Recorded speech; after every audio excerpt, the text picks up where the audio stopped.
E lá no primeiro capítulo, o catecismo ele fala sobre o desejo do ser humano de Deus. E, e lá no catecismo ele diz o seguinte, que o desejo do ser humano a Deus é algo inscrito em todo ser humano.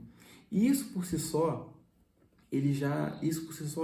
já é uma das comprovações da existência de Deus, né? O ser humano não sabe por quê e nem sabe explicar o motivo pelo qual ele tem esse desejo profundo de saber a sua origem, de saber o porquê ele está aqui. Isso por si só já é um desejo de Deus, um desejo de se unir àquilo que é a sua origem, certo? Isso eu não preciso explicar, a gente não precisa explicar muito, todos os seres humanos que têm a razão saudável passam por isso. Pô, mas de onde eu vim? Identificam de uma certa forma esse vazio, certo? Que precisa ser completado no ser humano, certo? De alguma forma o ser humano, né, de forma prática ou até intelectual, ele vai expressar isso de alguma forma, sendo nas suas carências de sentimentos, ou seja, afetivas, ou seja, realmente na intelectualidade, de se questionar. A Tânia, no caso, não teve isso, mas com certeza ela expressou isso de alguma forma.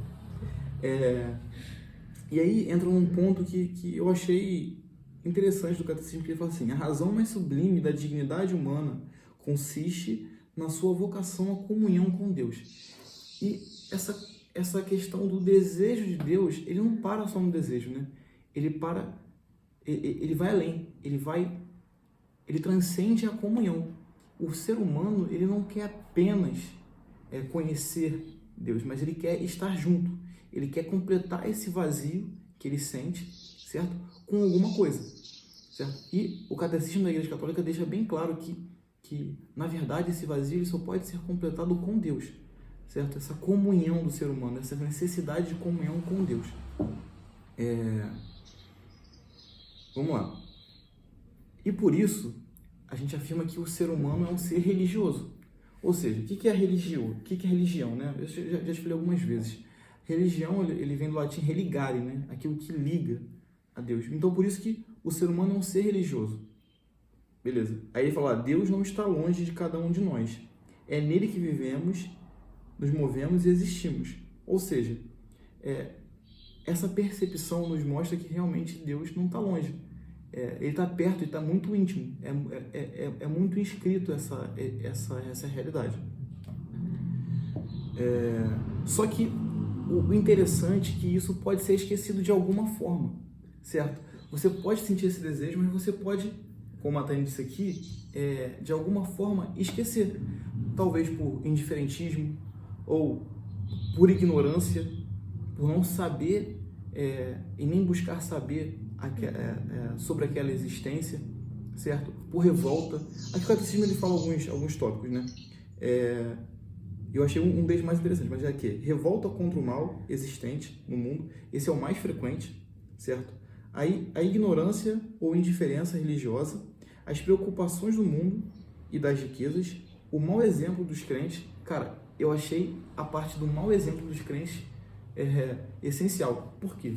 São Pio X, né, que foi um papa da igreja, que inclusive fez um catecismo, ele fala que a principal brecha que o demônio acha no mundo é o mau exemplo, é a moleza dos cristãos. E eu fico pensando se os cristãos tivessem, sabe, essa fé tão arraigada e fossem realmente vivessem essa fé. Seria muito complicado, certo? Para que as pessoas ao redor dessas pessoas de fé, não enxergassem essa presença de Deus e não se incomodassem com isso. Então, eu acho que uma das principais formas de esquecimento de Deus na sociedade é realmente esse mau exemplo dos cristãos, certo? E a atitude do homem pecador que, por medo, se esconde de Deus e foge quando ele o chama. Olha que interessante. O catecismo diz que esse distanciamento de Deus, talvez ele aconteça por medo, porque Deus ele está constantemente nos chamando, através de sua natureza, através de sua criação.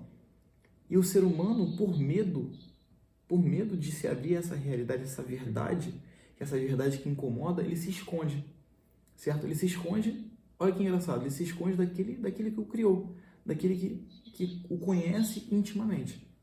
E